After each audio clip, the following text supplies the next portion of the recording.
Hey, good morning, and welcome to the Comics Experience Graphic Novel of the Month Club for the month of May 2022. We're all the way in the future. It's crazy. We've got a great book here, a great piece of, I'm going to call it science fiction. It's science fiction, right? It's a fair label. Some people get fussy about it. It's fantastical, but fantastical, yeah. Anyway, the book is Cloud Town, and we are, and it's by the great Daniel McCLOSKEY, who is sitting right here with us. Hello, Daniel. Hello. How are you doing? I'm very good. How are you? Doing well. Yeah. Nice. So the first question, it's always the same first question. It is. You probably even prepared for this one, knowing that this is the first question. Yeah. Why comics? Yeah, I did. I'm a fan. I'm a member of one of the clubs here, so I enjoy this, what you do, so thank you. I thought about it a lot, and there's a million different answers, but what I came to is actually a series of things that happened to me. In the first opening at Cloud Town, you'll notice there's a giant high school that got smashed. Right. And like that did not happen to me, but it felt like it did. Yeah. Like high school can be a hard time. It was hard for me and a lot of people I knew. Yeah. And it felt like actually a thing of survival for some of us, right? Mm-hmm. And so after that happened, I felt like I had a story I really wanted to tell. It is not this one. There was another one that I went on to. Basically, I went to school for writing in order to tell that story, to kind of deal with those feelings and to like share those feelings with other people. Yeah. And that led me to write a book that had screenplay chunks in it because I went to college for writing and film studies. Mm-hmm. But the screenplay format just wasn't working. Mm-hmm. I ended up studying abroad in Tokyo, Japan, where there's comics everywhere. And at this point, I was not reading that much comic books yet. Yeah.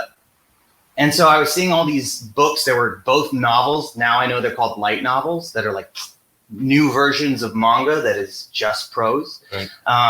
And when I saw that and the comics of the same thing, I was like, well, I could do this as comics. Yeah. So the first real 88 pages of comics I wrote was for this 200-some page novel. Right. And those were pretty bad. So I drew them again. Oh, thank you. And thank you so much. And so then I had drawn about 160 pages of comics in my life, and self-published that book with a small press in Pittsburgh, PA. And at that point, then comics people just started coming out of the woodwork and being so inviting and friendly. And I'm a social person. I'm really driven by other people's motivation and a sense of community. And Pittsburgh, PA really had that for me. Before I knew it, people were inviting me to draw every Sunday with them. And then once a month, someone else would print up a bunch of zines with all our stuff in it. We did that for about a year. Yeah. And so every month I had like 5 to 12 page comic coming out. Yeah. They introduced me like within weeks of starting to decide to do comics. I was meeting people like Jim Rugg. I met him at the local comic shop. He's still like someone I really look up to and helps me when I think about my comics. He looked at the pitch for this and gave me feedback. Nice. And then when I came to the Bay Area here too, I work at Mission Comics as well as making comics down the hill. And Leaf encouraged me to come here. He introduced me to you, and you said, "Welcome to comics." And suddenly, I have all these new friends. It's a lovely experience. The way comics is supposed to be. Who is your local shop in Pittsburgh?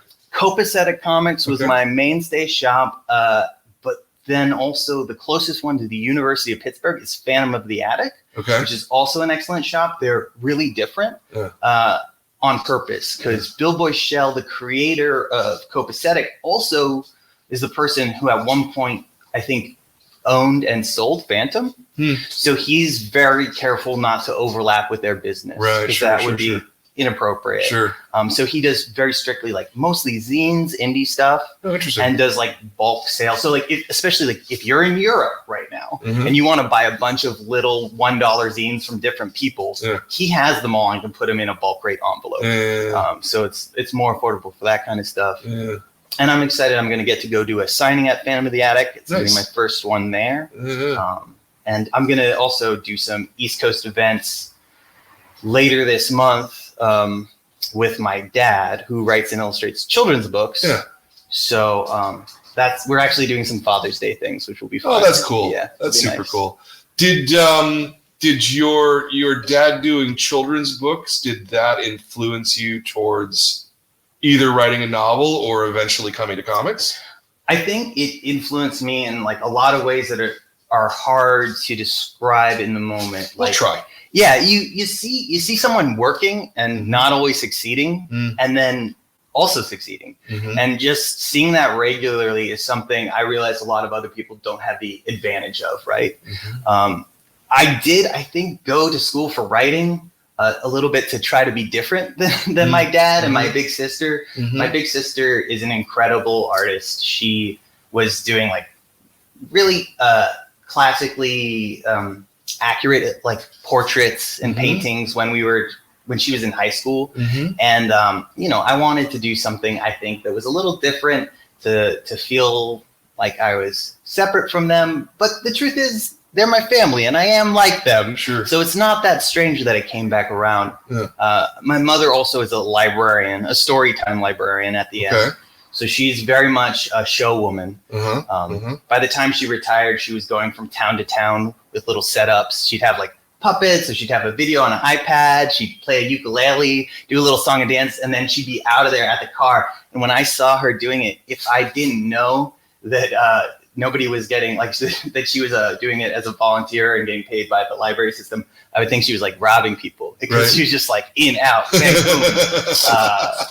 Next show, you know. That's funny. That's funny. So yeah, definitely an influence. And sometimes I talk to other cartoonists that like, you know, parents were, you know, steel workers or whatever. Yeah. Just the sheer advantage of pre-internet, seeing someone that owns a light table, seeing someone that like scans things to smaller size. So if you guys haven't picked this up from earlier talks, like some really simple things, if you're going to start drawing your own comics, is often comics creators draw bigger and then shrink it down a little bit.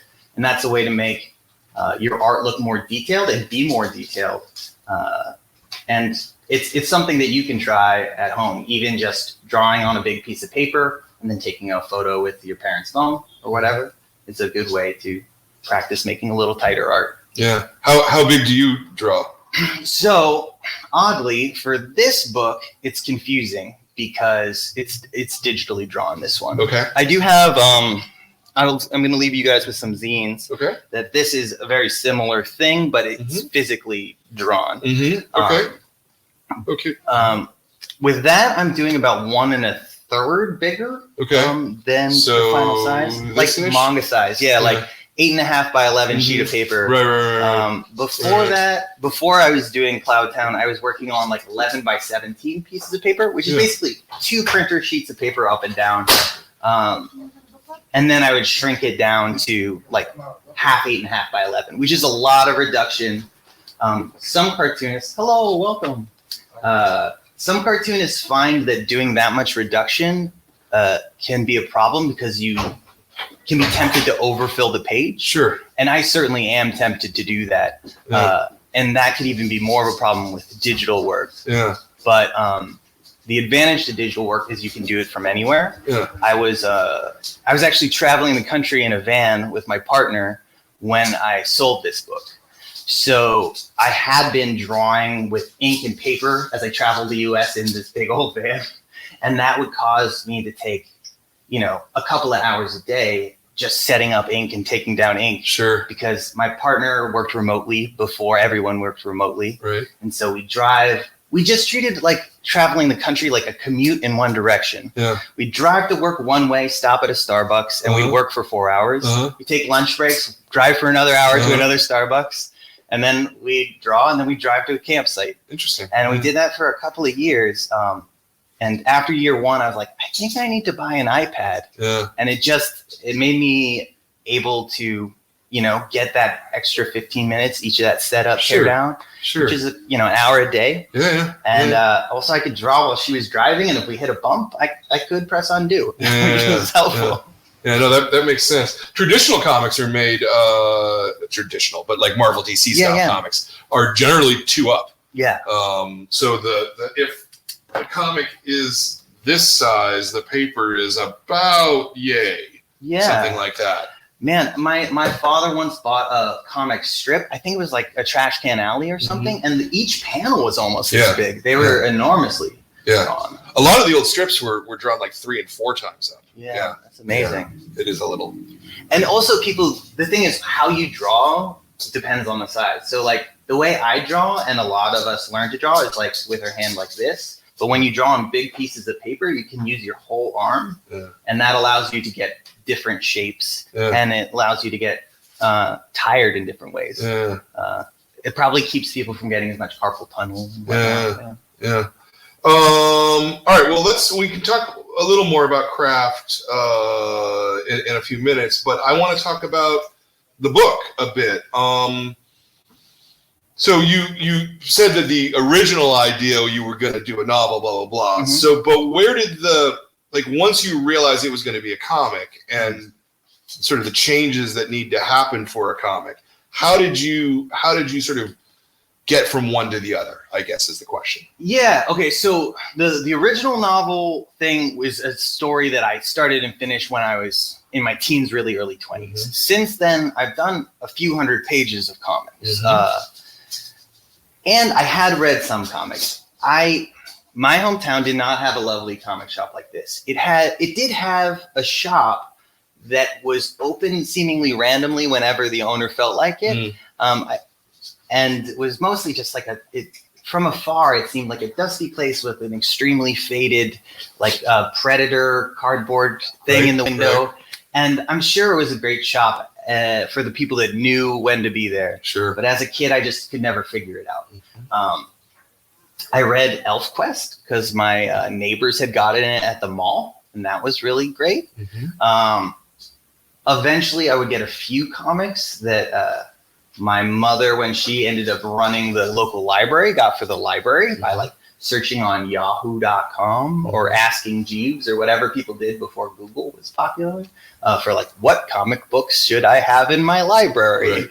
And that included a bunch of random stuff, including it's like Calvin and Hobbes right next to like Dark Knight Returns. And so I got a little bit of that. So I was somewhat familiar, and my dad drew all the time. So I just dove in really without thinking of it as a thing I needed to learn how to do, which I think is good and bad. If you or you at home are thinking about doing comics, the first thing to do is just to make one right now. There are probably comics in this room by people your age. We've got a few. And after you make one, then you can look at it and look at the other comics that you want to be next to and to be your peers. Try to figure out what the differences are between them and work towards getting those closer. But the first thing, is to just make it. Okay. So, but then how did you put together a pitch for this? How did you do that kind of thing? So, one thing I found alarming in retrospect is I went to college for writing for 4 years, and no one ever talked about submitting at all. Interesting. Except for like applying to graduate school.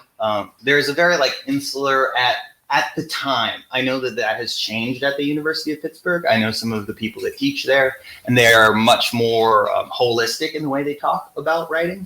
At the time, it was much more just about craft and just about maybe furthering your education. I personally never really liked school. I have trouble staying focused, which is part of how I learned to doodle all the time. It's fairly common, I think, amongst cartoon people. So I was not interested in more school. I was barely interested in any school to begin with. But the idea of like getting to a pitch is something that I found out how to do after school. I had been submitting sometimes stuff to little magazines that I would find in Barnes and Nobles. I looked up how to get an agent. An agent, if you guys are unfamiliar, is someone whose whole job is trying to help you sell your books to bigger publishers. And I did not get an agent at all. I submitted to every agent I could find that would do comics, because I was like, this is kind of a comic, my first book, because it had 80 pages of comics, or just weird hybrid sci-fi things. I got one request for a full manuscript by following their guidelines, and it said, if I don't email you back in 8 months, email me again. So everybody that had a list of things like that, I put on my calendar, Right. 8 months away, Yeah. and then I emailed them again. And Yeah. they're like, okay, this person actually reads my... Yeah, sure. Sometimes following instructions is extremely helpful. As much as It really is. rebellious comics people don't always want Sure. to do it, it does get you Sure. someplace. But it did not get me through that door. However you feel about the story Harry Potter, there's this image in it where there's platform 10 3/4. If you know where this platform is, it just looks like a brick wall. But if you're a wizard, you can walk right through it. For me, at this point in time, trying to get into published comics felt like looking for platform 10 3/4, but not knowing the address and not knowing if I was a wizard. Right. So mostly just running into walls. And for a maybe pretty even being long on time. platform 9. Yeah, maybe. I have no idea. So I tried to find an agent, couldn't. But there are things that people can't stop you from doing, right? Right. You can self-publish Yep. with your friends. I did a monthly zine. I did a Kickstarter for.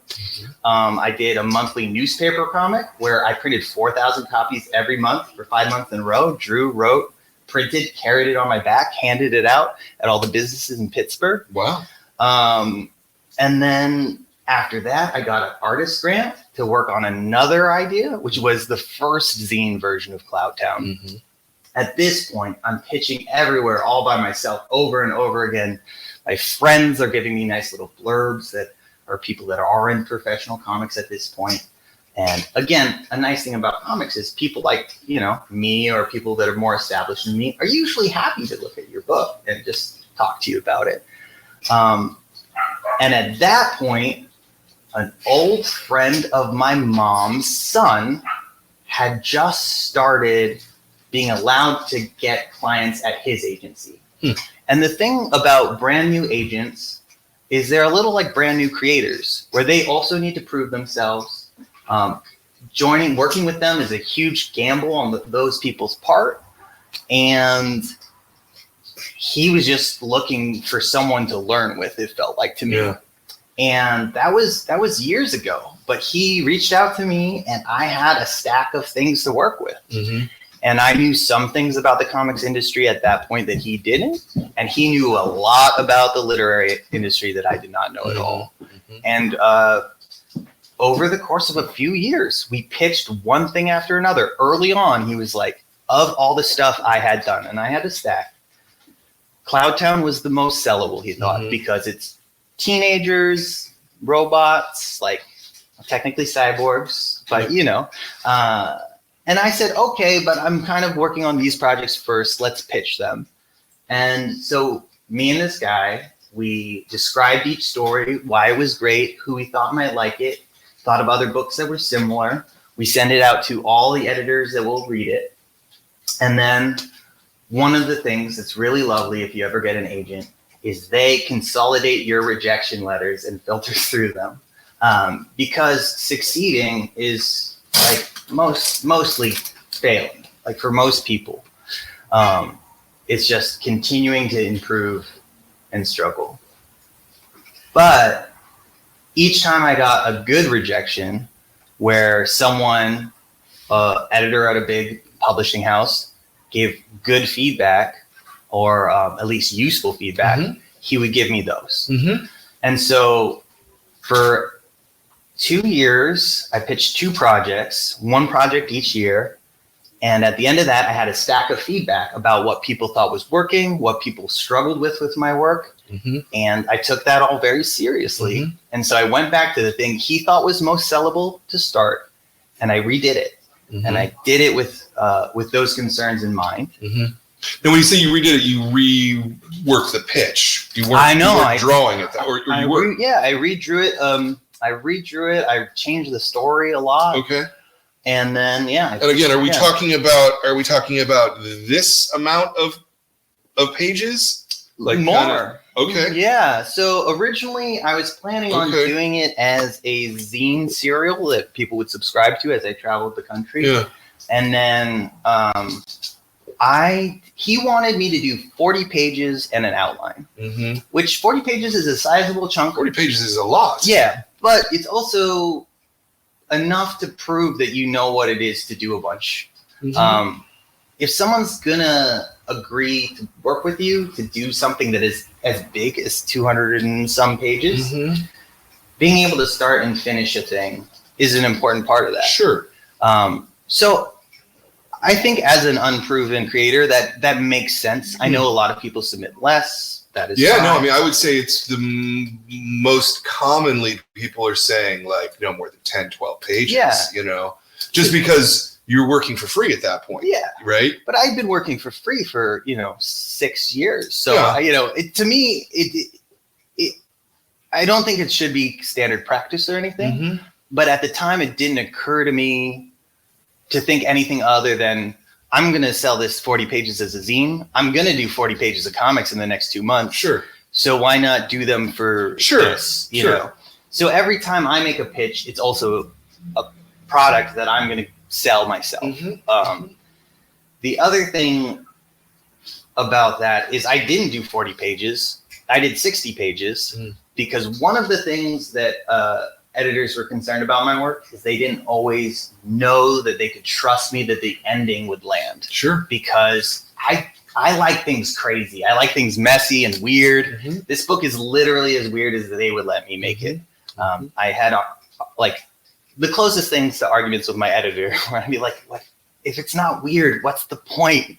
Yeah. And my editor would be like, Dan, trust me, it is still weird, But ultimately, because I knew people were worried that I wasn't going to land an ending, I wanted them to see a first act that they could definitely understand. Sure. So I needed the kids to get in the robot. Yeah. And once the kids got in the robot, I knew that they knew that I knew how these stories traditionally work. Yeah. The giant robot story is a trope, and it's a fun one that I enjoy a lot. Mm-hmm. Mm-hmm. Mm-hmm. What made you want to use those tropes? That is a good question. I've been playing with elements of like this story for a long time. Mm-hmm. I am someone that is still thinking about some of the same things I was when I was very young. And some of the seeds of what this story became, ended up not in the book at all. Mm-hmm. In fact, I recently did a presentation where I read all the sci-fi magazine rejection letters I got for the story that this book was rooted in, but none of that is in there. Mm-hmm. Mm-hmm. Partially, I like seeing what my version of a different kind of story would be. So, for example, I did a zine series that was kind of my version of like a Conan style story. Mm-hmm. I did a story that was like it's not at all, but it's like the spirit of like an Indiana Jones, like a main character that is like rough and gruff, but is always going to win, Mm-hmm. And as a creator, like one of the things that's nice about it is you're making a story that if you're blessed like me with a terrible memory, you can write it, and then in a handful of years, you can read it. And it's like someone wrote a book just for you, because they did. It was you, and you forgot it, and then you remember it. And I love a giant robot story. Yeah. And also, it's tough becoming an adult. Sure. And it's something that, if you believe that the people around you are adults, probably when you get to their age, you might notice that you still don't feel like you're an adult all the way. Most of us never quite feel like we're all the way to adulthood. Like there's this magic spot where we'd be able to take care of everything if we just had a giant robot to jump into, And so a lot of, I think the best stories for me are the ones that talk about something that's simple, but really deeply true, and just gives you and the reader a chance to hold it in their heart and mind and roll around with it in their brain a little bit and just see how thinking about that affects your life right now. Yeah. Because, friendship is important. Sure. It is hard. It is hard to do things that shouldn't be hard. Sometimes we're really bad at just talking about the thing that would just solve everything if we just have a conversation. Mm-hmm. Sometimes we do things that like the poor Naomi character is constantly digging herself into a bigger hole she's just so angry and doesn't even know she is probably. And like these kinds of things are true now. They'll be true in 100 years, but we never stop needing to hear them. Yeah. And it's always nice to just have it in a nice different package in a different way. Like, again, like the idea of having this be as weird as it could be. Sure. Like there are a lot of us in this world that don't quite feel like we fit in generally. And sometimes just finding that thing that also feels like, how did it get here? How did someone let this weird book in as Target? Or like, why is like, it's enough sometimes to just grab onto something else weird in the world. And just that can be like sometimes almost a flotation device to get you through a tough little time. Yeah. And for comics, they're, short. The creator of Amulet talked about it like almost like a roller coaster ride. Right. A huge amount of investment to make this thing. It is. A short experience of joy, hopefully. But that can make a day. Yeah. Can make a good day. Yeah. And if it's a good story, it's something that you can come back to when things are tough and you need that feeling again. Yeah. Hey, come on in, sit down. Yeah. Hello. So what, like in terms of your output, you page a day, less, more? Yeah. At this point, I've gotten up to 2 at the very fastest, but it felt like it didn't last long. A page, I can draw about a page a day, 5 days a week. Right. When I tried to do 7 days a week, I could do that for 20 days in a row, and then my arm would feel like it was going to fall off.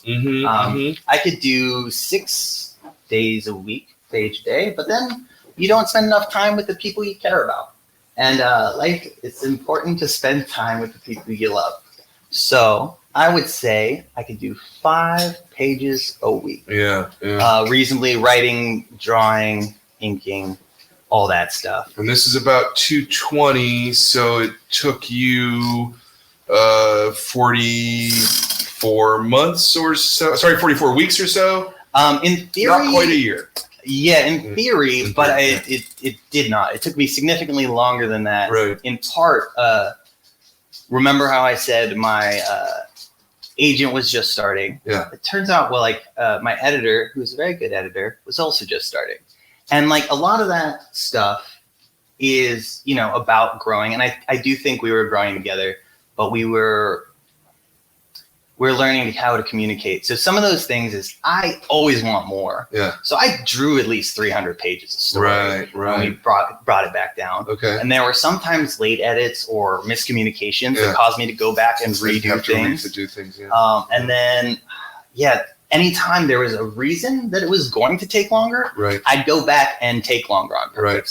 So the moment I know, we can't put it out this year, we'll put it out next year, I go back and I'm like, I want to make this better. The truth is, if you saw the pitch I sent this woman, the fact that she believed in me enough to really sell it to everyone else, she saw something that wasn't there. I also saw something that wasn't there because I was deluded. She saw something that wasn't there because she believed that I could do it. Yeah. Maybe she didn't know that so this is a true story. And it's in this little zine. And the folks that came here, I'll give you guys a copy of the zine.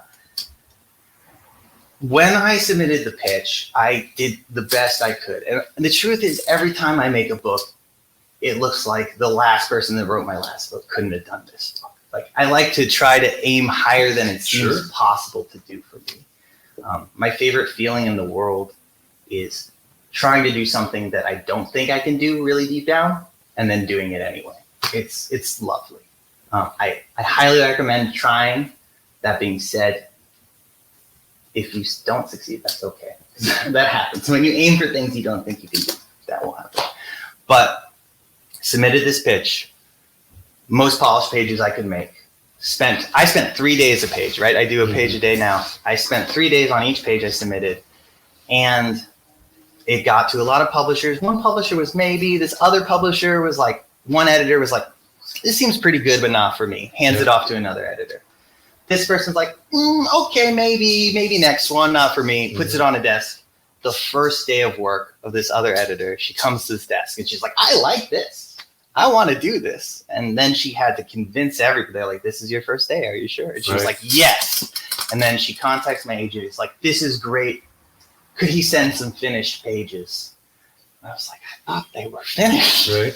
But I was like, yeah, of course. And I was like, Ed, what does finished mean? Ed's the name of my sweet agent. And he said, smooth lines. I was like, okay, smooth lines, done. When did they need it? Like 3 days. I was like, done. Let's do it. And I just redrew all the pages. And they looked better than I knew I could do. And wait, how many pages are we talking about here? Just I think I redid 3 to 5 pages. Okay. I didn't redo the whole 60 pages. I was going to say, like in 3 days you redo, yeah. No, I didn't. Right. I'm not there yet. Maybe someday. Yeah. No, yeah, it was a good time. And then it's been like that the whole time. Yeah. So by the time I was done with the project, I am guilty of every time something came up that I need to go back and redo things. Right. If I had the time, like this is my first chance at bat. Yeah. So I want it to be as good as I possibly can make it in the time provided. But going forward, that can't be the way to work, right? Because comics are so labor intensive. Right. It's not like a manuscript. If you need to put a gun in on page 1 all of a sudden, you just go in and you write the words, it's a gun. Yeah. But in a comic, you have to redraw, you have to rejigger, you may have to rejigger multiple pages in order to make that flow right. Absolutely. Yeah. There are some dramatic changes in this book that happen. And again, a learning process won't happen again. Also, I'm not probably going to work completely digitally anymore because of that ability to endlessly redo and endlessly erase.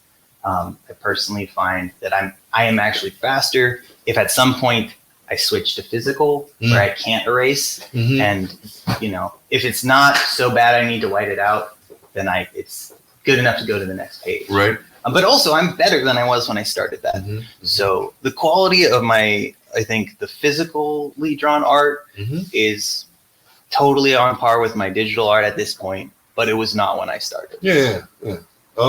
Let me put a pin in it for a second here and ask if any of our lovely people in the audience have any questions they would like to ask Daniel about the book or about the story. And you don't have to be shy. You don't have to be shy, but you don't have to be brave. It's up to you. Yeah. You said your book was kind of weird. What was so weird about that? You don't think it's weird? That's great. I don't know. The fact that like everything is intertwined, it's kind of a combination of like there's a lot of drippiness in it. The whole weird grub thing showing up for no reason, and then or not for no reason as it turns out, but no spoilers or whatever. Like the cloud creatures. The cloud creatures, yeah. What do you think the cloud is? You know those ones that go through the rip? Yeah, exactly. Do you like the little snail people? Yeah. Nice. Originally, there was a whole story that you could find only in the background of the snail people in my first draft of the script. But when you're reading it, it seemed like that was a whole nother story, and my editor's like, what's going on with it? It got lost in there a little bit. But if you follow those creatures, they're doing their own thing, the whole story, Yeah. It didn't occur to me that it wasn't weird. Maybe I got to try harder for the next one. No, it's reasonably weird. It's reasonably weird. I think that's what an editor did for me. It took me from being my natural, like so weird people, like I have literally no idea what's happening, Daniel. I was like, but to someone that's reasonably weird. I think one of the differences between this and a lot of other books is that the protagonists are not particularly comfortable. Yeah, there's a lot of arguing. And Penn gets really nervous and really freaked out about a whole lot of stuff. Every time she goes in the cloud catcher, she vomits. Yep. Yeah. There's a lot of throwing up in robot heads. Yep. It's true. And that's always fun to talk. Like sometimes I meet people that are traditional painters and they're like, you're an artist. I say, I am, but I spent all day drawing someone throwing up in a giant robot head today. So I feel like we can learn from each other. That's good. Do you have a favorite character in there? Yeah. Who? Or who? I like the cloud creature. The cloud creature. Oh yeah, the weird thing. Yeah. I thought, have you ever seen a sockeye salmon? Yeah. They're so weird looking. I thought that if I put the head of a sockeye salmon on anything, it would just be the creepiest thing I could think of. Then I think like another creature is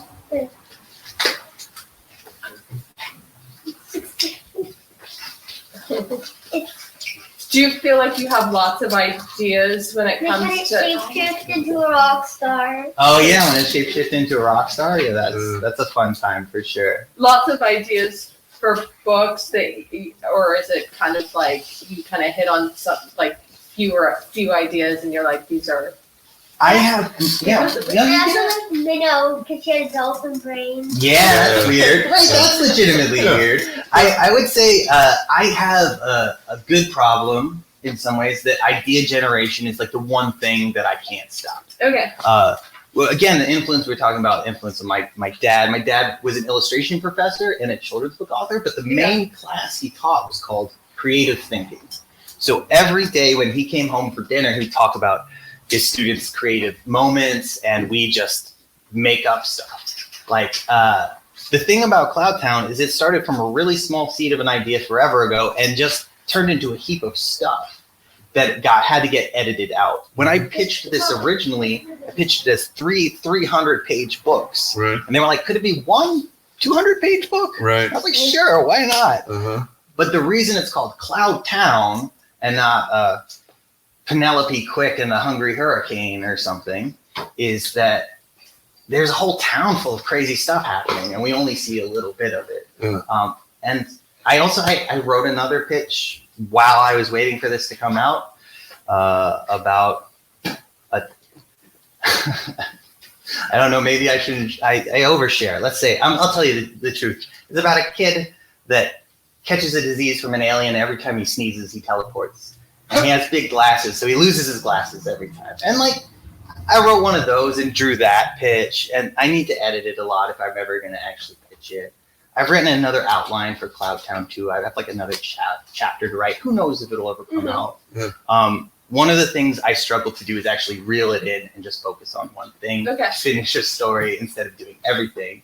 And the nice thing about doing this with actual contracts and publishers and things is I am required to finish this book before I go do all the things I want to do. Yeah. And it's really healthy for me because it keeps me focused. Yeah. But that's okay. Like, people that are distractible and excited, that is why I make things like this. Yeah, can you show me what you like? I also like the cloud catchers. They look funny. They look like girls who have underwear and Yeah, that's true. It's always weird that all the giant robots seem to be boys. There's this very arbitrary way to make a creature to pilot. So you originally pitched it as 300 books, so like a trilogy. Yeah, 1,000-page trilogy. A little bold, I guess, in retrospect. Yeah. But I always want more stories. Uh-huh. The things I love the most when I hit page like 700. And so I have a lot of trouble, shrinking things into a sizable chunk. Because the truth is, I wrote prose a lot. Yeah. And a whole 224-page graphic novel is a pretty short story. Sure. It's like one episode of a like an hour-long TV show. If you're going to do it that way. Potentially, yeah. Yeah. But and because of that, I want novels. I want series. I want infinity stories. Yeah. I'm always someone that's frustrated that I can't live every single possible life. Like a lot of people are. Every time you choose to do something, you choose not to do something else, and that exists in the stories I want to create. But that's also one of the reasons making stories is really good for me.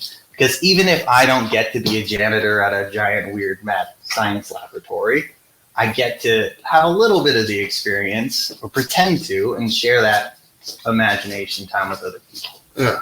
I have, however, had some weird jobs, and I do think that getting a job is a really cool thing. Like, I did not realize how great it was going to be to have my first job until I had it. So it's something to look forward to for some of you, and something to reminisce on for some others, you know. My first big job was digging trails in Idaho, actually. Interesting. It was a grade A piece of parenting, I think, from my father when I was an angry teenager. I know not all of you are angry teenagers, but some people might be. I was like, I live in Pennsylvania. I'm going to hitchhike to California next summer. My dad was like, who says you're allowed to hitchhike to California? I was like, I'm just telling you, I'm going to do this thing. And he breathed deeply and he like went to his computer and he researched things he thought I would want to do that weren't that, but would be parent approved, you know?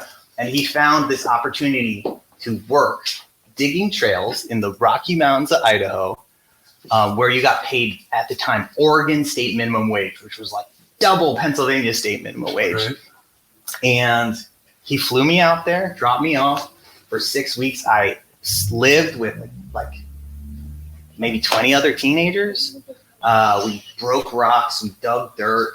We worked 9-hour days. We'd come down the mountain to our campsite that we made. We'd cook food on fire. We'd have blisters. We were sweaty. It was hard, but it just felt so good to know that I could go out and do something that it was paying for the food. It was paying for the tents.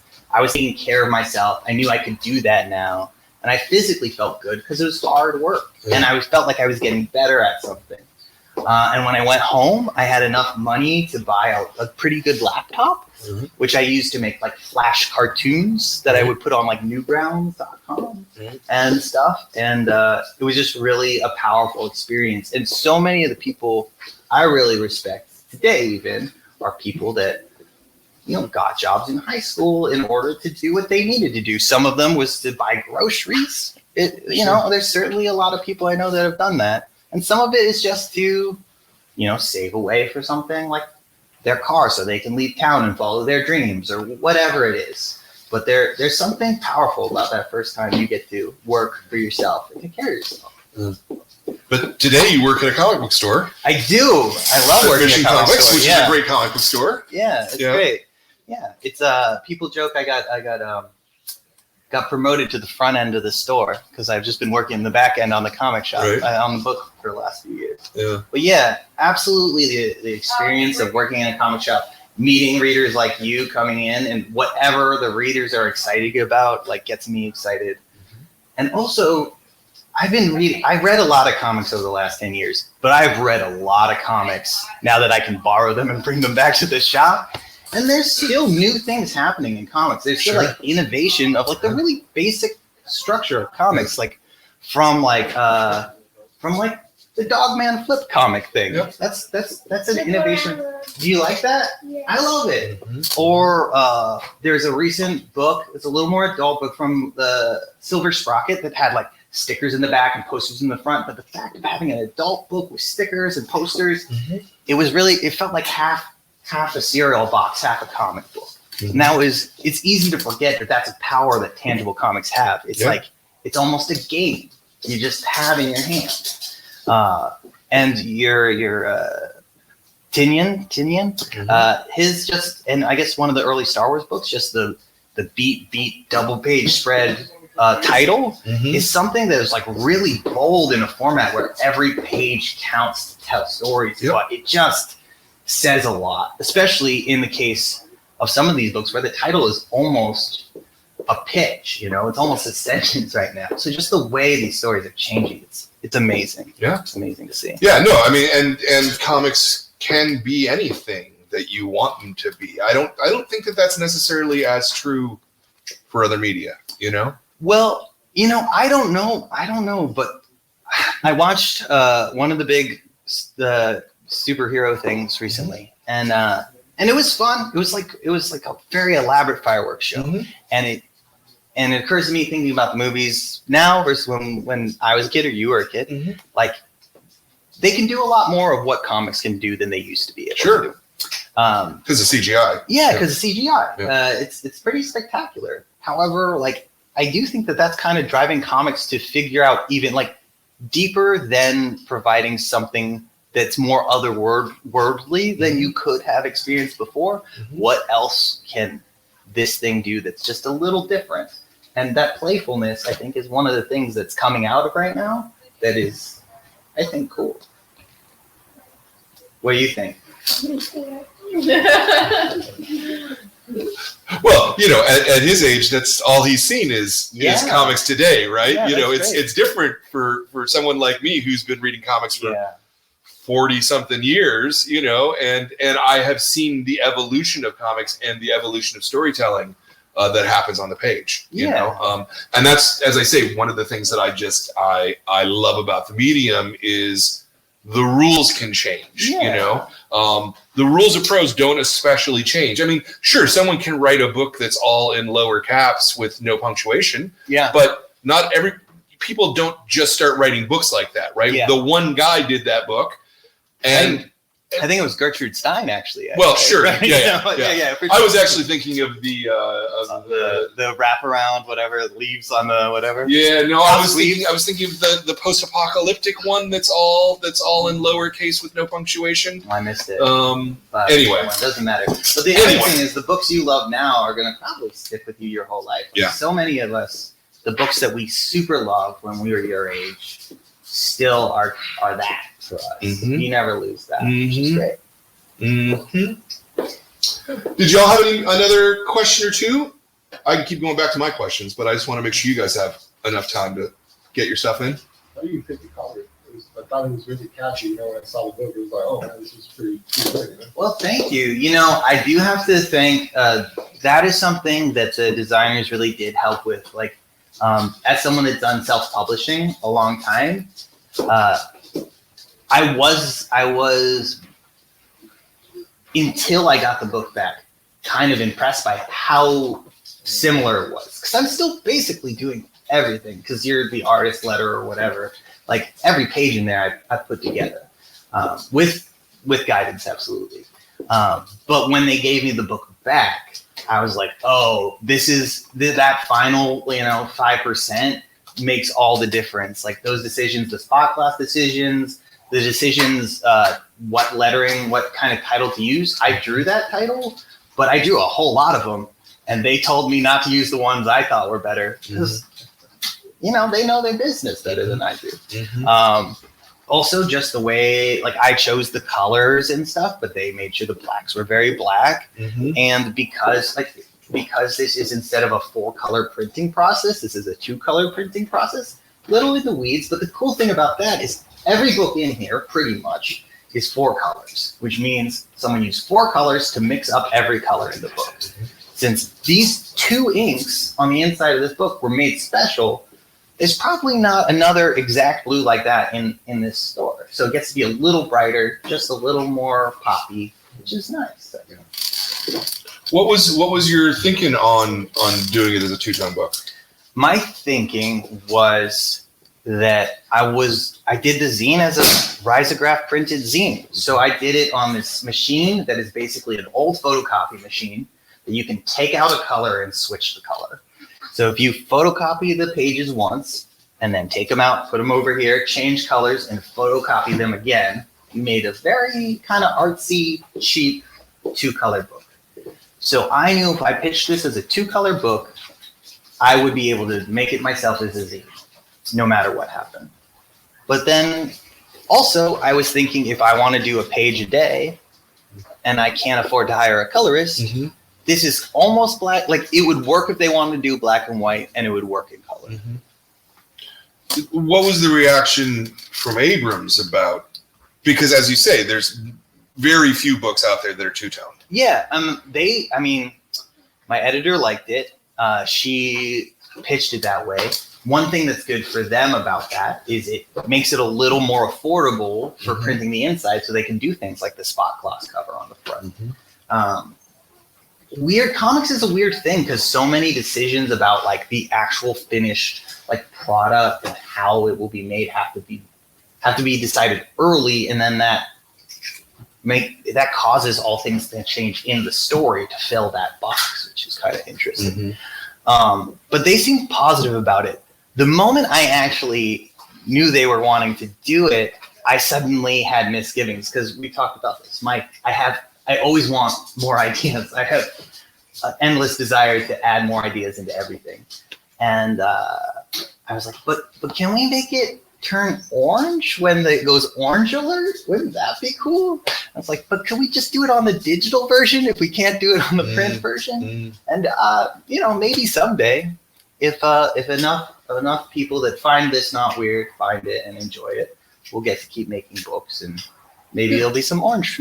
You should theoretically be able to change a whole signature to be a different spot color. Yeah. But you would have to really plan it out so that it's only those the 16, first pages and the last pages. Right. And that, maybe that's the climax in the second chapter, right? So chapter 2 and 8, the Cloud Town 2 have to be orange. I'll think about it. Well, I'm writing it. I can't be stopped. No promises, but it might only exist in your head and my head. We're doing it. That's an okay thing to do. So you said that originally you pitched this again as sort of 1,000 pages, three different chapters. How much of that is in this book? In other words, did you take 1,000 pages and funnel it down, or is this the first 10th? If you see what I mean. No, the first 10th is pretty close, because in order to make it a satisfying single thing, I actually got to take less of the big thing. Yeah. Right? Because the first 200 pages of a 300-page book isn't a book. So I basically took about 50 pages and the setting and made a different story. So the story that you really like, the weird cloud critter, it turns into a rock star, all of that is what allowed it to be a smaller book just for this. So, yeah. Which is something that, the more I learned about it, a lot of creative people have to do. Like stories change so much before they actually come out. And a lot of times it's something that's out of your control. It's like, we're running out of time. We're running out of budget. We're running out of this or that. And one of the things that it takes is, from my understanding, because it is true, this is my first book with a big publisher, so I'm still learning a lot. But one of the things it takes to be a creative professional is not having a idea or being able to execute a idea. It's always being able to get an idea when you need one. Just exercising, like, it's not your first idea, it's your 300th idea. And when my dad taught creative thinking classes, one of his big things was, if you are asked to do a thing, write down 20 ideas and cross out the first 10, because those are the ones everyone has, and if you're in a rush, 5, cross out the first 5 and do 10. But that kind of exercise of just like more, it gets you into slightly more unique territory. And it's just another way of saying it makes something that's a little more unusual and therefore less likely to already exist for people. And you want to give people something fun and something new. Yeah, no, I would agree with that. Okay, so let's talk about sort of physical production a little bit of your art. You say you're doing this digitally. The lettering? Yeah, I did a font for that. Okay. I actually felt kind of rebellious doing that, because I came into comics from like an indie comics background, and there's a lot of people that are vocal that I know that are like, lettering isn't drawing, that's not art, have really strong opinions about it, which, there are reasons why that is heartfelt and very true and sweet for people to be very passionate about your hands being on every part of the page. I also think, like, I like breaking rules. So like a lot of cartoonists do. So the idea that there's this rule where you have to hand letter, it felt kind of good the first time I didn't do that.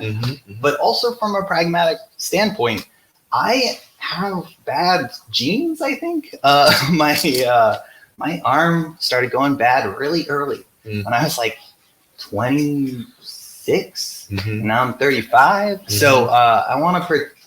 If I don't have to write the words down, that's another 1,000 pages of drawing a thing that I'm saving for my wrist. So whatever I have to do to make more stories is what I'll do. Yeah.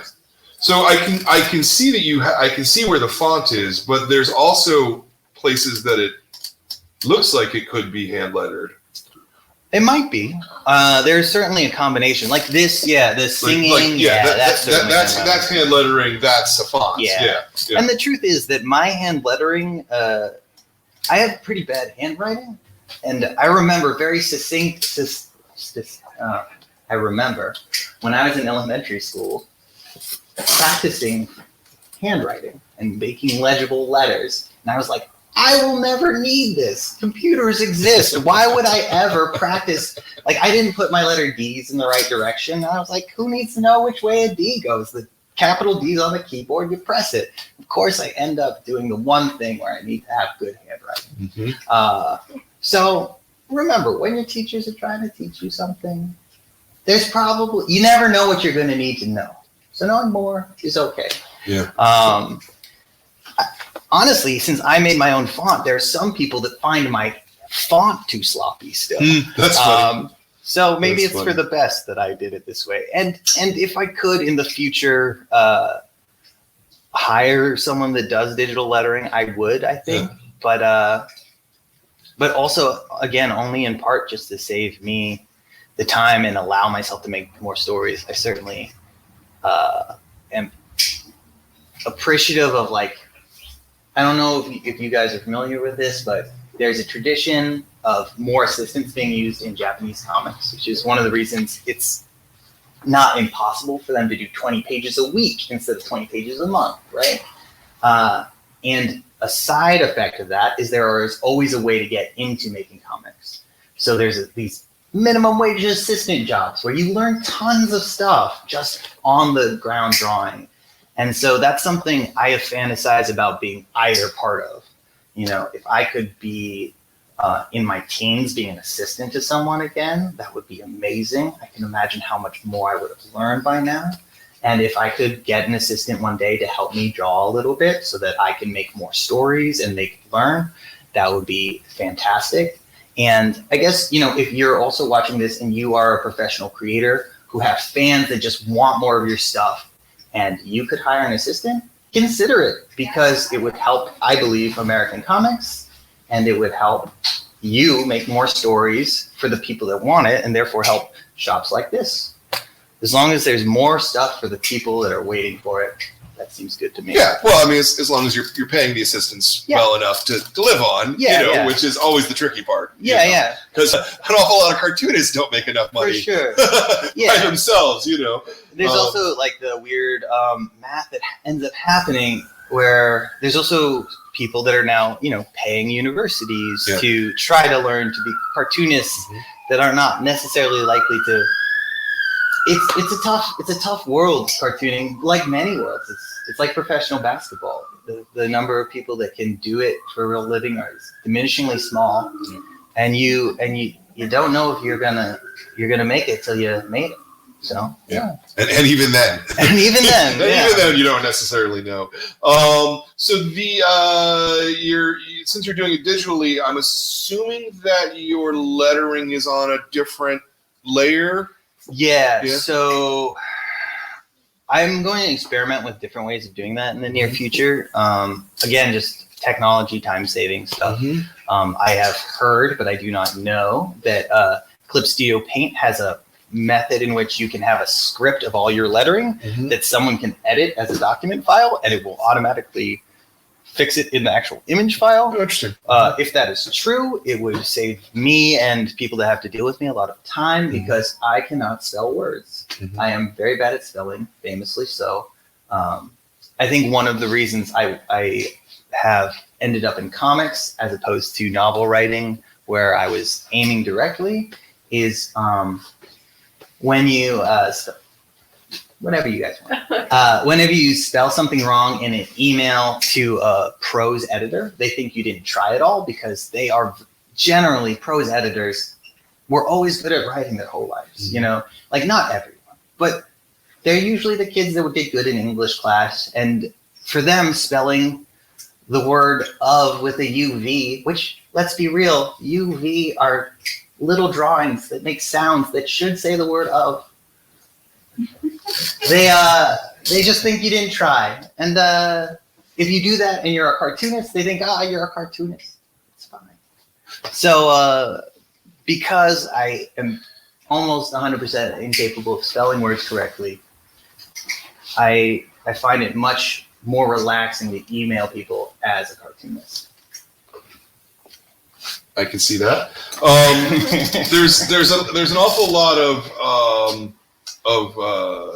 special effects of onomatopoeia in the story. Those are directly on the art, though, I'm assuming, not absolutely. A separate. Do you guys know what onomatopoeias are? It's the sound effect that you draw out. It is when you write a sound. So, like the word "boom" is an onomatopoeia, right? Yeah. Well, super technically, onomatopoeia is a sound that describes what it is. So blam and boom are good onomatopoeias, but I don't know. Splorch may not be, if you know what I'm saying. Splorch is a weird one. That's Do you notice that if I use one sound effect more than any other ones? What was it?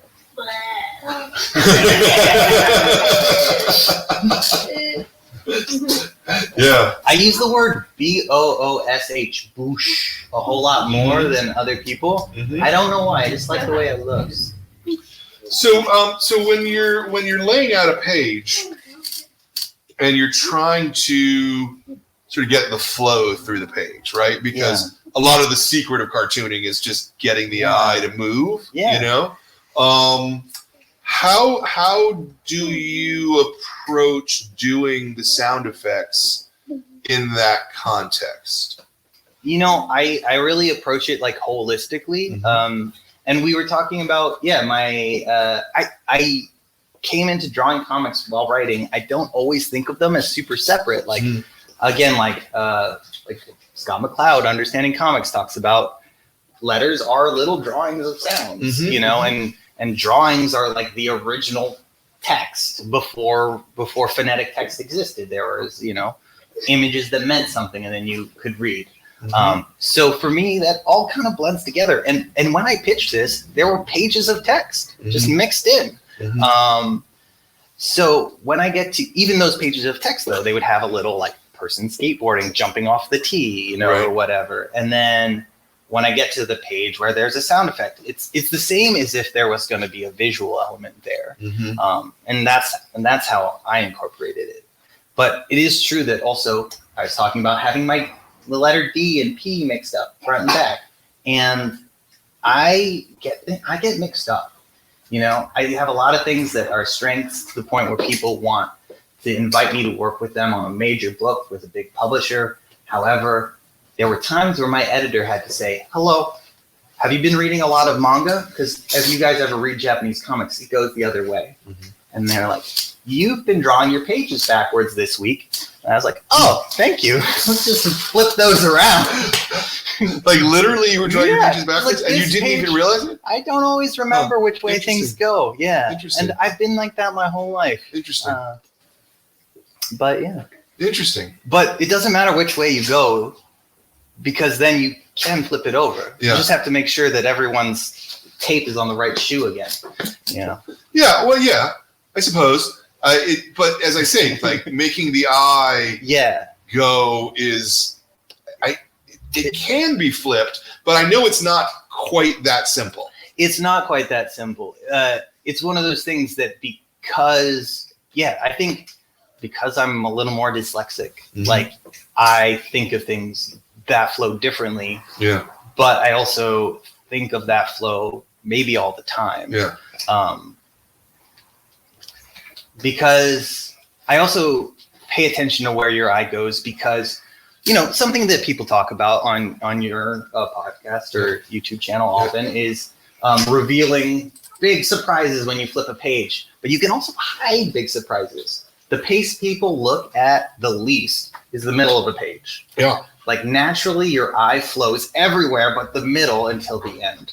So if you want to surprise someone, you can also just sneak it in where no one looks. And the truth is the fact that comics work at all is a weird like magic trick. Like our eyes shouldn't look at these little lines and see a wall and a room and a person.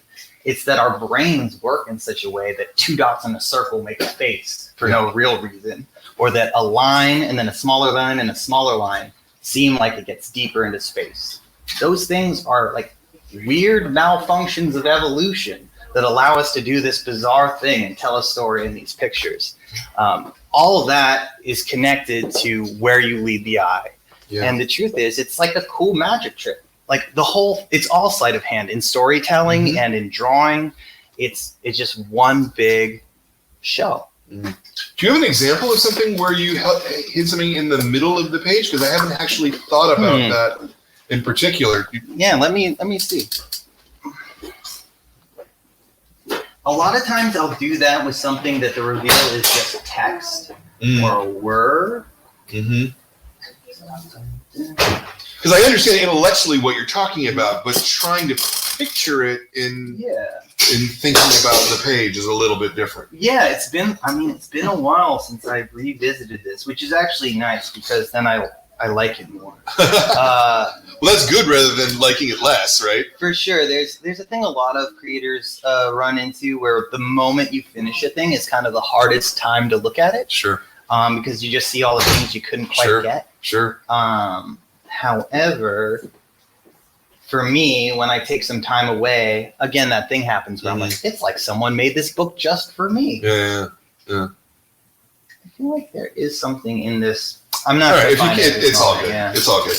That was a random question. Yeah. No, I'll look into it and see if I can't send it to you. Yeah. How do you work? Do you thumbnail first since you're doing digitally? Do you just make that the thumbnail? Yeah, for this book I did do that. This was the first book I wrote a script for. I was asked to. We edited the script heavily. That was how we did the story, and then I went basically straight to roughs. And then after all the roughs were done, I went back and cleaned them up. I think for my next project, I would like to do it differently because there's a lot of discovery that happens when you draw things. And that is one of the strengths of comics, is the ability to have like a rough edit as you go, right? The small local business known as Pixar does this thing where they do this like rough sketch of a whole story and then have actual like people like that are the right age consume it. They make a rough comic of their movie. They do it over and over and over again until they really hit it home. And that's also traditionally in Japan. They call them names or nemu. The scripts, even if there is a writer-artist team, often the writer is writing in simple drawings. And things like, for example, the coolest kid in school in this story didn't exist in the first script. He just was something I drew someone in line, in a lunch line early on. I put a big arrow, wrote the coolest kid in school because I just thought that's funny to me. And then I was like, a couple pages later, I was like, maybe he actually is the coolest kid in school. And then, I was thinking about this is in a lot of media, the coolest kid is like the one that's best at sports or the one that has a lot of money or something. Right. But in my actual high school, some of the coolest kids were the ones that were just a little more mature and just could handle themselves well and didn't sweat things when people were on their back. And I was like, what if the coolest kid in this school is just as weird as he wants to be, but just kind of like legitimately cool? Like, he wouldn't have existed until then. And then he wouldn't have been in the final book as much as he was if my editor hadn't been like, you know what? Can they please just go on the date? I want to see the date. And I was like, for you, sure. Let's see what the date's like, So because of that, in future, I want to go back to what a hybrid of what I did for this book and what I had done just when I was doing zines myself. Where the zines, I was very seat of the pants. I had an outline, and then I needed to do 20 pages in the next, 8 days, and I just drew it. I would like to script fairly tight, outline, fairly tight outline, edit it with other people involved, do some good finished art for every kind of scene there might be in style, and then loosely draw the whole thing as the actual script. Yeah. So when something funny or surprising shows up, like maybe in the background, like one of those little snail creatures falls down a hole, maybe someone has to go find him later, or maybe he has something important. A lot of novelists often talk about storytelling as if there's like this deep magic and it's all mysticism. A lot of cartoonists often talk about it's like laying bricks and very simple. But I kind of believe that the truth is that it's both are true, right? It seems a lot more magical when it's all in your head and then you just type it. When you're drawing, you can kind of see the pieces that are that magic, the spontaneity and the inspiration combined with the weird dream space that we all kind of can relate to. So I do feel like that method moving forward is one of the unique strengths of comics that I believe is a mistake to run away from. Sure. Yeah, no, because it seems to me that it's hard to keep spontaneity going when you delineated it so much. Yeah.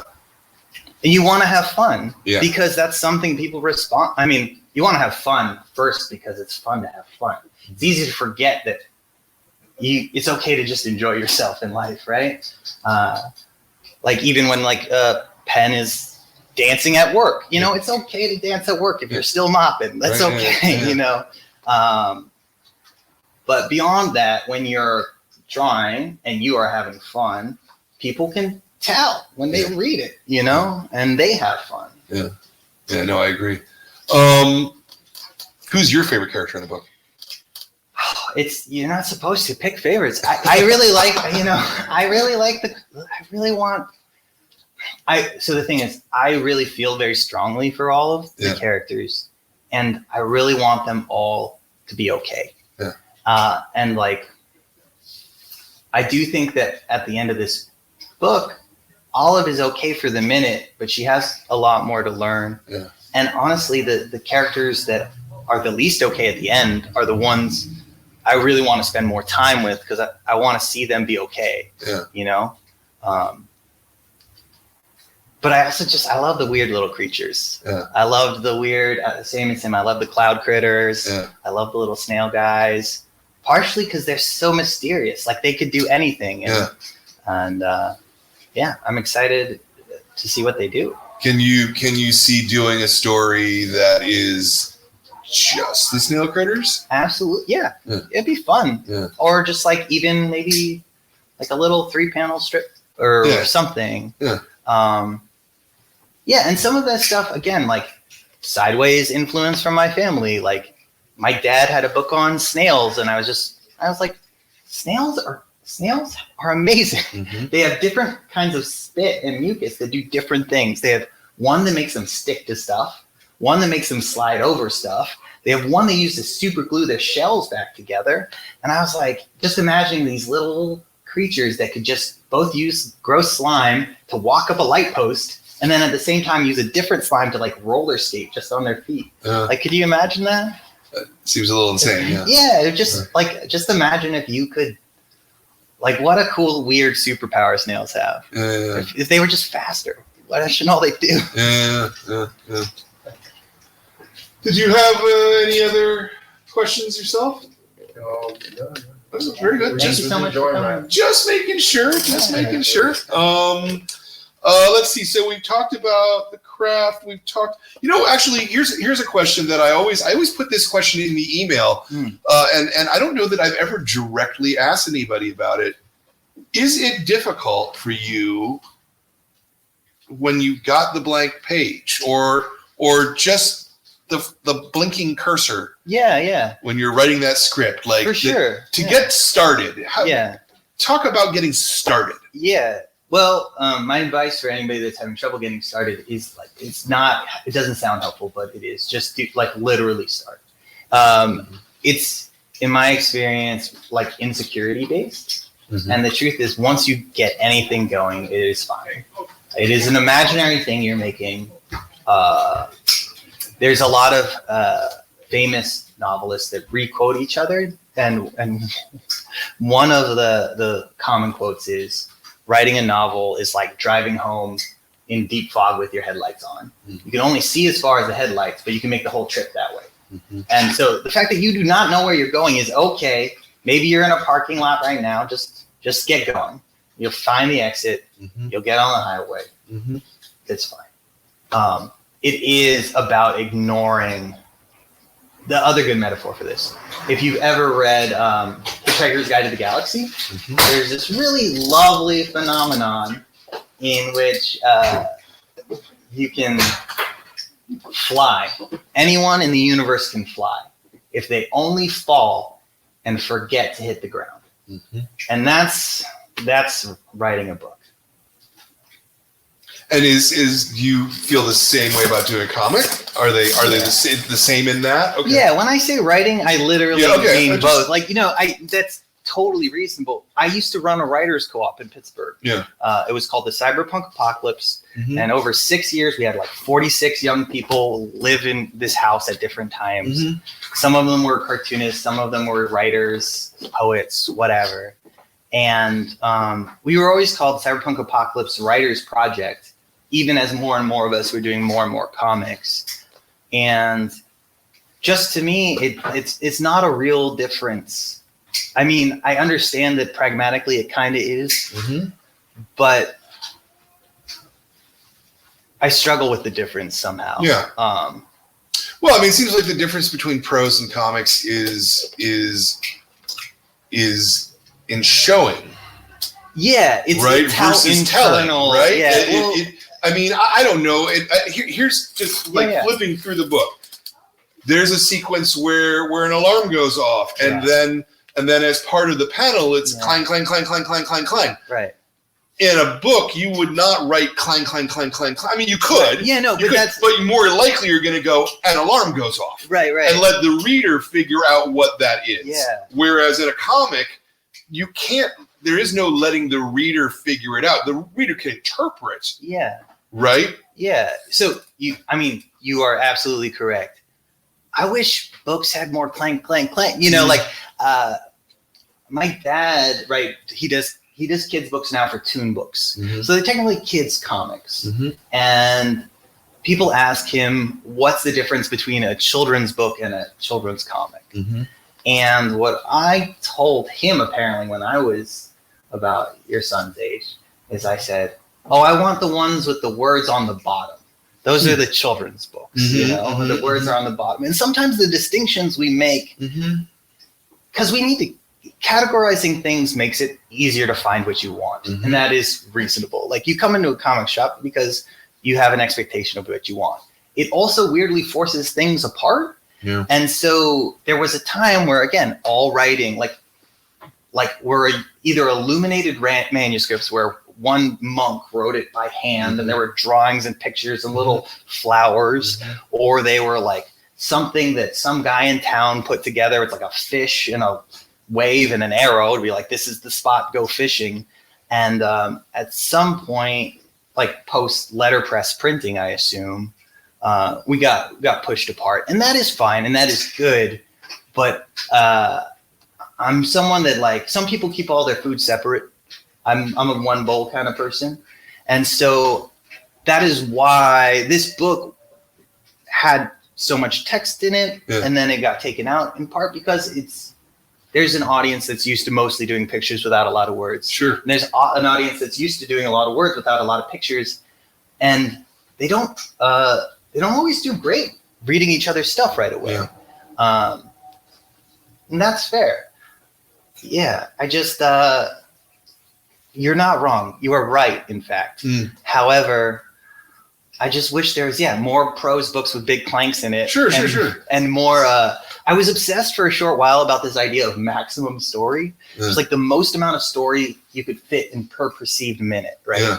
And like that is something that comics has actually more power to do than prose, because all comics have chunks of text, and the way you want to interpret that is different. But dialogue is way faster in things like screenplays and prose. dialogue is murder in comics. You got to really be inventive to make it work. And there's, again, innovations happening that make it more functional, because it's both an intuitive thing to read a comic and a learned thing. Like a lot of the manga I've been reading use more of the tiny faces inside a word balloon to get a little more dialogue done, and also allowing a second expression or a second emotion per panel. Right. And also allows that panel to be bigger and breathe more.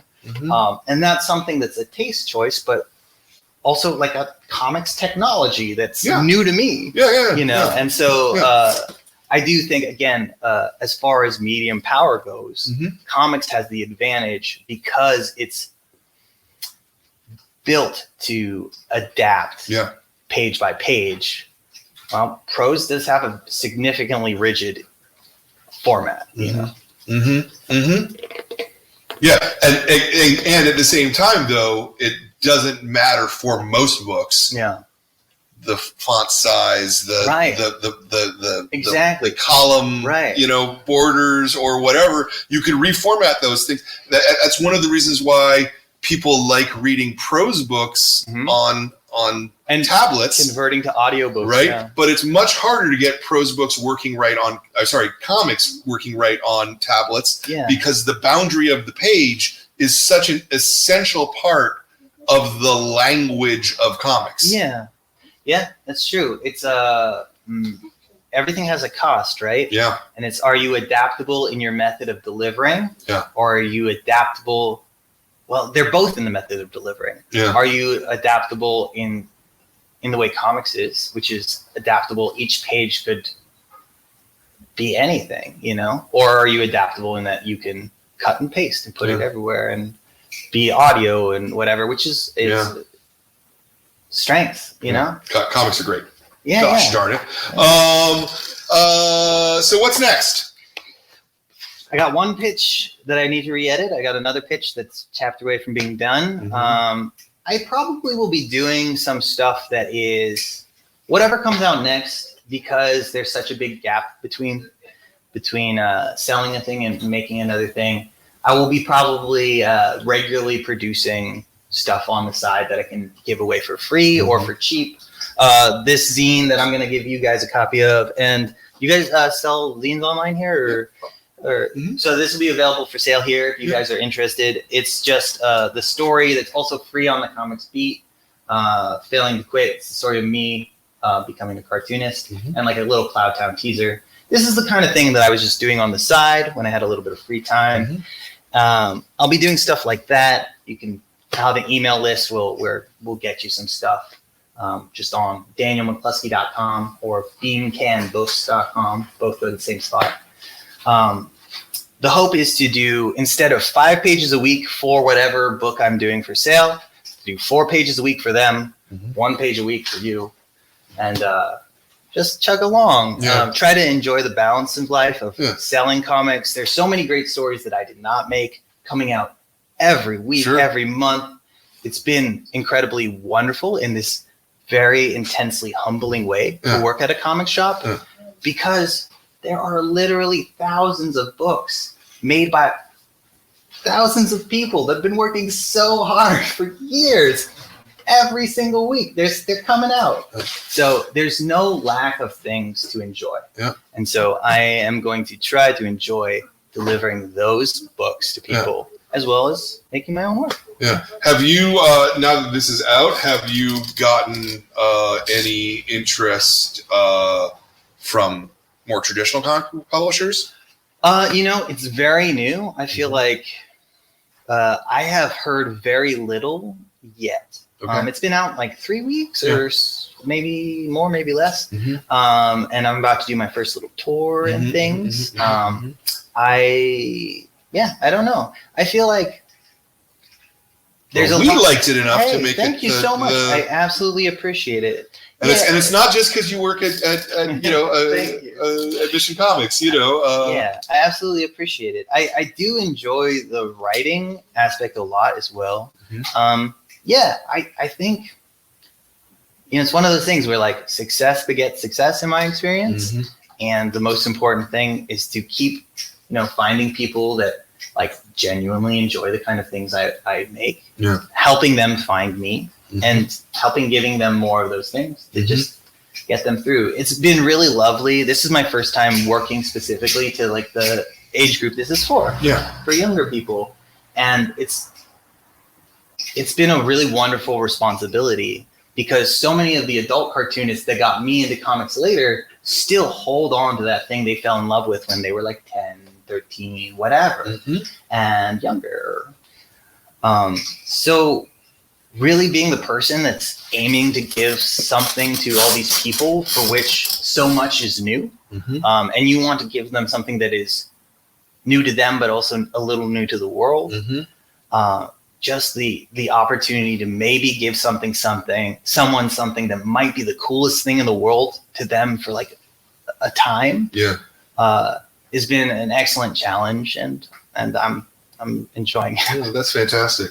All right, well, so and you've pitched Cloudtown too, so Fear. Oh, I haven't. You haven't even pitched it yet. No, Okay. I've been writing. I've been waking up and writing a couple, like 1,000 words before work. I see. Okay. And I haven't, I haven't finished the third to last chapter yet. Has the editor like shown any interest in that, or have they come to you and gone, "We want more"? No. Or they're like, "No, that's it, buddy." No, neither. The thing is, they're a business, and they'll see if I keep selling it, right? And I'll see if I keep selling it. I own the rights, so like worst case scenario, like it may be such a case that I sell something else, and the 1 page a week that I give away is continuing this story for the people that love it as a way to just give them what I would want if I was a fan of this story. Sure.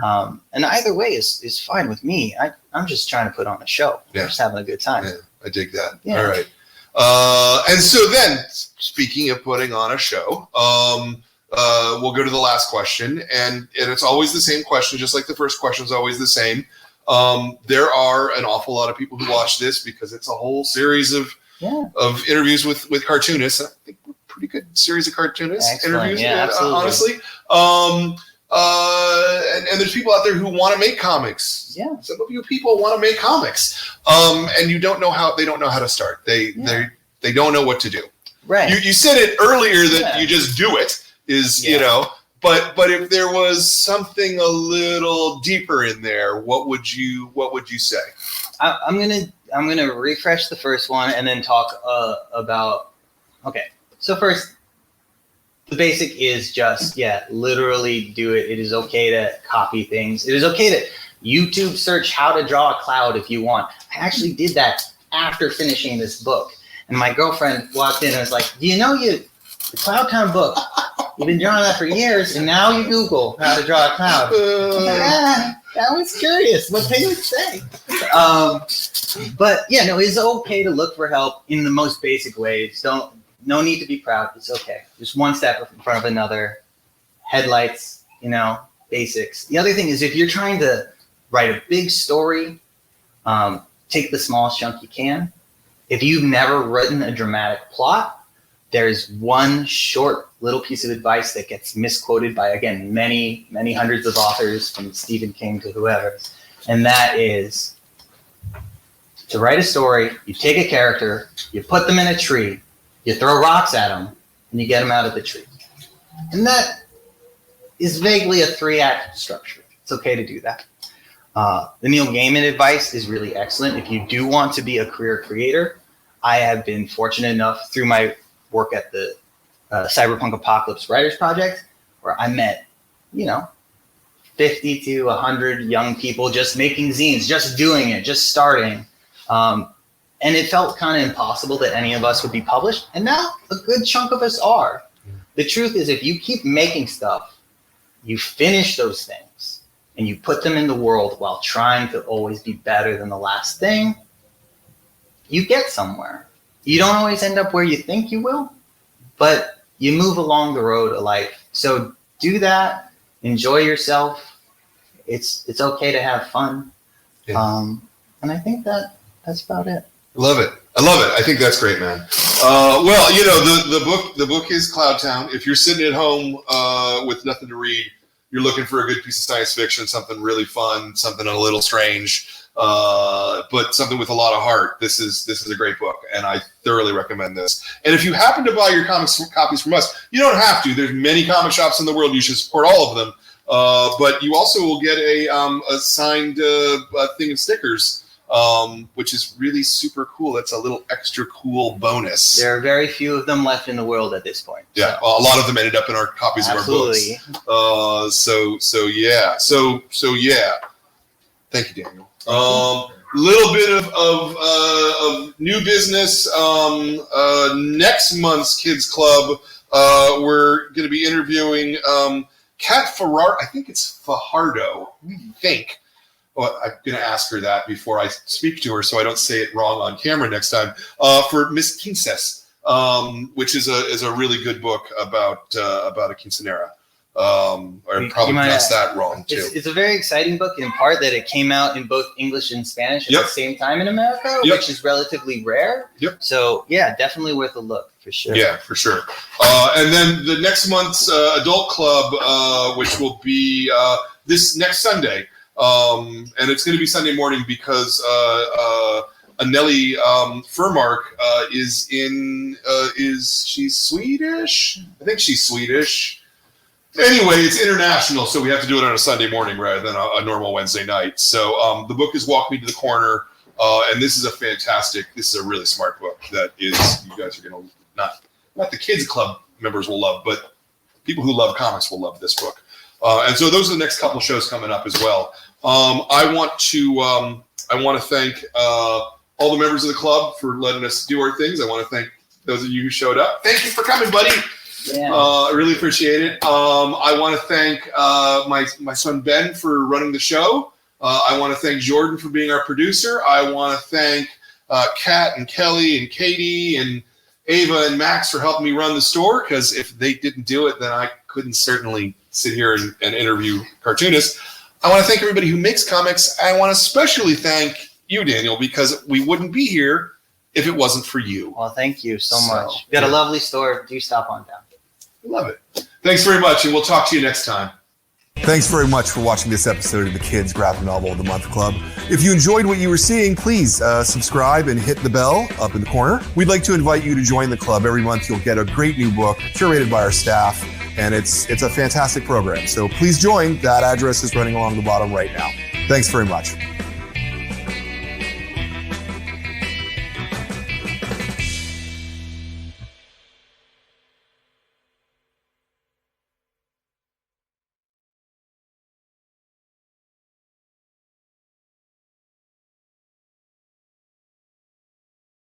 Alright, man. It was getting there, but yeah. Yeah, you made it. I'm trying to break that chain. What the hell are you doing? Getting into